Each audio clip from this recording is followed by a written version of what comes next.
of news has been published which apparently a young man from Loristan adds several chemical substances to soil and with a copper electrode takes electricity from it. In the news, supplying a family's electricity for 1 year by soil the size of a flower pot has been mentioned. That reminds one of imaginary devices of automatic energy production and unlimited generators. Is it at all possible in conventional chemical methods to take this many electrons from this volume of material? You're welcome. This news is indeed fascinating yet astounding, and as you mentioned, it immediately brings to mind concepts of free energy or perpetual motion machines, which are not accepted in mainstream science. To answer your question, is it scientifically possible to extract such a large amount of electricity from this volume of material using conventional chemical methods? The short and direct scientific answer is no. It is highly unlikely that this claim powering a family for a year with soil equivalent to 1 flower pot is scientifically possible in the manner described in the news, and it is extremely improbable.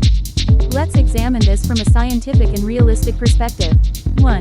Fundamental chemical principles of electricity generation, soil batteries. Microbial fuel cells MFCs. Yes, electricity can be generated from soil, but not in the way the news suggests. This phenomenon is known as microbial fuel cells. In these systems, microorganisms present in the soil decompose organic matter, like sugars, starches, or even pollutants. During the cellular respiration process of these microbes, electrons are released. If an anode negative electrode is placed in the soil and a cathode positive electrode nearby, and the circuit is closed, a small electrical current can be generated. Key factors. For an MFC to work, it requires active microorganisms, bacteria capable of transferring electrons to the electrode, electrogenic bacteria, organic matter, fuel, a food source for the microbes, suitable anode and cathode, conductive materials and appropriate catalysts, proton exchange membrane (PEM) for ion balance, oxygen, typically at the cathode to complete the reaction. 2.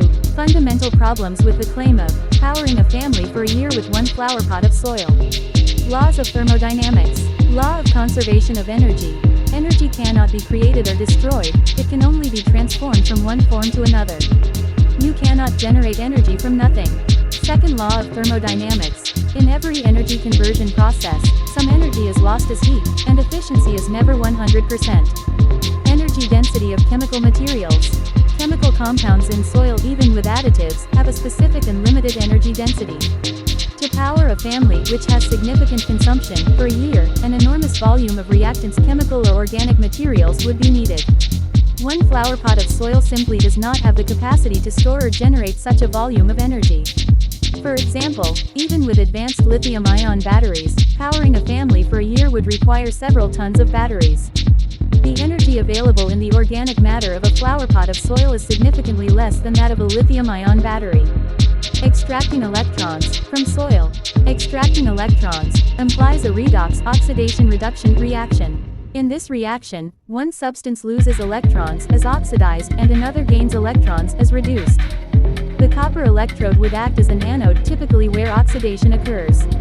To produce a stable current, new oxidizing and reducing agents must be continuously introduced into the system, or a self-regenerating cycle must exist.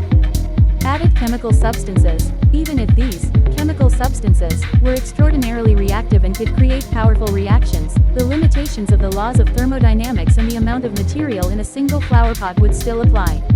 A chemical miracle that boosts energy density to this extent would necessitate the discovery of a completely new and fundamental substance or reaction, currently unknown to science. Similar claims. This claim bears a strong resemblance to assertions of perpetual motion machines, which have been repeatedly disproven. 3. Plausible interpretation of the news, assuming good faith. Very small electricity production. Perhaps the system can produce a very small amount of electricity, e.g., enough to light a small LED for a short period. Misunderstanding of scale. It is possible that the news report has mistakenly exaggerated the scale of electricity generation. For instance, a flower pot of soil might power a small battery or capacitor for a few hours, not a family for a year. Potential for the future. Perhaps this is a nascent discovery that, in the distant future, with immense advancements in materials science and biotechnology, could lead to more efficient technologies. But currently, such a claim is unrealistic. Journalistic error or lack of scientific understanding. Unfortunately, sometimes scientific news is published with excitement and exaggeration, without expert verification of the details. Conclusion. While respecting the efforts of any young inventor, from a scientific perspective and considering the known laws of physics and chemistry, the claim of generating enough electricity to power a family for a year from soil equivalent to one flower pot appears impossible. If such a discovery were truly made, it would represent an unprecedented scientific revolution, overturning all principles of energy engineering, and would undoubtedly be verified with precise details and independent tests by reputable international scientific journals, not just a local news report. Most likely, this news is either a significant misunderstanding of the scale of energy produced or refers to a very rudimentary MFC system with minimal power generation capability.